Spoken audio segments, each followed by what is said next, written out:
I was about to ask you that. What made you guys so successful after New Kids? Because most child stars, they don't have that same look of finding peace and stuff, and they do drugs, and some of them end up dying.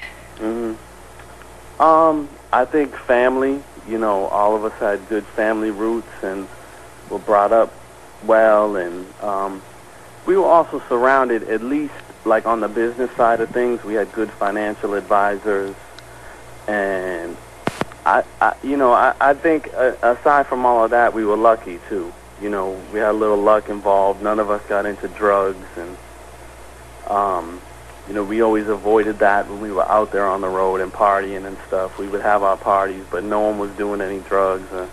We grew up too in Boston when crack was blowing up. During the crack epidemic. Yeah, and we had friends go down to that drug. Basically that was their life, was crack, and we were all scared of drugs at that point. Right. So, seeing it in your face definitely does something to you, and we made choices along the way just not to do it, and it's carried on into our adult life, and now we teach it to our kids. Right. That's definitely a good thing. Definitely a good thing. Now, out of all the songs New Kids have done, what is your favorite New Kids song and why? My favorite song is "If You Go Away."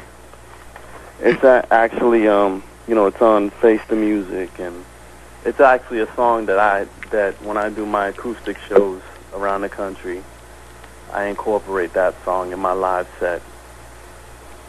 So okay. That's my favorite. Yeah, actually, I have a couple of favorites. See, Please Don't Go Girl is, of course, one of my favorites. Right Stuff, hot record. I admit it, I played it on my show last week. Oh, yeah? Yeah, I played Right Stuff on my show last week. I was like, hey, let me go ahead and play that. Let me see. Dirty Dog, that was a good single. Yeah. Never Let You Go, underrated track. Definitely a hot track. It definitely sounded something that would have been on Blackstreet's first record. Yeah. I mean, Teddy produced it, so, it's definitely a great record, though. It just goes to show you that you guys were listening to R&B and hip-hop during that whole step-by-step period. Oh, yeah. I mean, that's what we grew up on. I mean, there's never, even to this day, it's still a lot of what I listen to is hip-hop and R&B, so, that's just our roots. Mm-hmm. What advice would you have for anybody that's trying to get into the music business? I think the best thing I could tell anyone trying to get into the music business is be as self-contained as possible, which means if you're going to be a singer, pick up an instrument, learn how to write, learn everything you possibly can about the songwriting and production end of things, because these days, when you play a demo, you can't play a demo anymore with just like you singing in the piano. You got to have the song almost sounding like it's ready for radio. It's kind of just the way it is with home studios and how easy it is to do things at home now. You got to be as self-contained as possible and surround yourself with good people. You gotta. It's horrible to say, but you gotta have a good lawyer.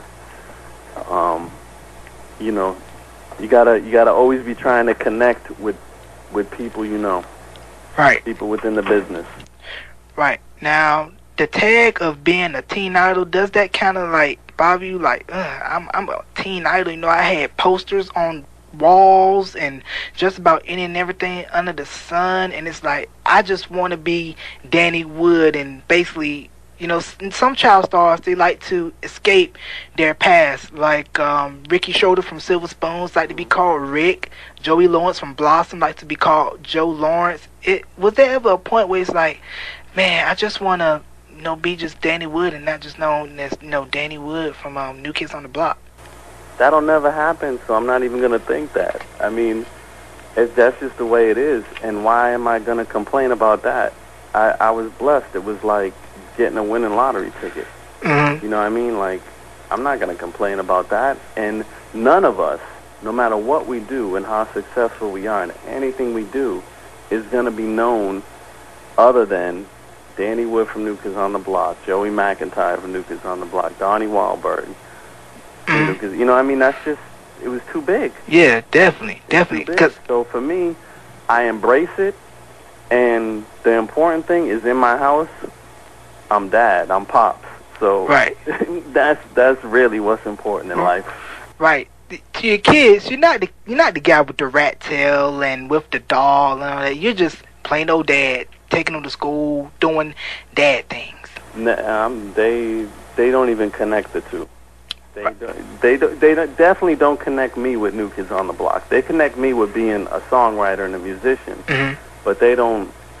It was too long ago for them. You know. Right. I mean, my son is 14, so you know, even he was like a little kid when we were doing our last leg of the tour. Mm-hmm. So it doesn't even register. Right, because I'm sure there was a whole bunch of guys in America during that period, like, dang, if I could just be just one of them and get all the girlies and basically just be on top of the world. Yeah, man. I mean, come on. I would never change anything, you know, anything about it, because you know, I had the time of my life. It's led me on to other experiences. In this past summer and fall, I just got to be a rock star all over again.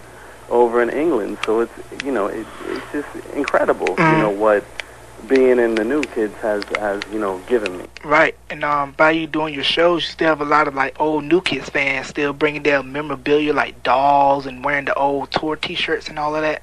Yeah, the girls come around with some of the old stuff, but it's actually led to us recently doing a new merchandise deal with this company called Junk Food Clothing. Mm-hmm. And their T-shirts are retro T-shirts in a lot of places like Urban Outfitters and Saks Fifth Avenue. And there's going to be some New Kids shirts. Wow. Coming out. And this will actually be the first thing we've done together, even though it's just T-shirts, as a group, you know, and since we broke up. Wow, so New Kids shirts are coming, people, so go ahead and rock that, because I admit, I will rock me a New Kids T-shirt. Give me the shirt and a fitted, it's a wrap. But what I really want to do with a T-shirt, have a shirt like one half of New Kids on one side and one half of New Edition on one side, and on the back put Respect Your Roots. Yeah, man. I mean, definitely true. You know, the thing is too, like, that's why I keep mentioning groups like NSYNC, because they do respect their roots. Like, I was having dinner with Chris Kirkpatrick from NSYNC, you know, about a month ago. And that's all he was saying was like, you know, you guys were everything to us.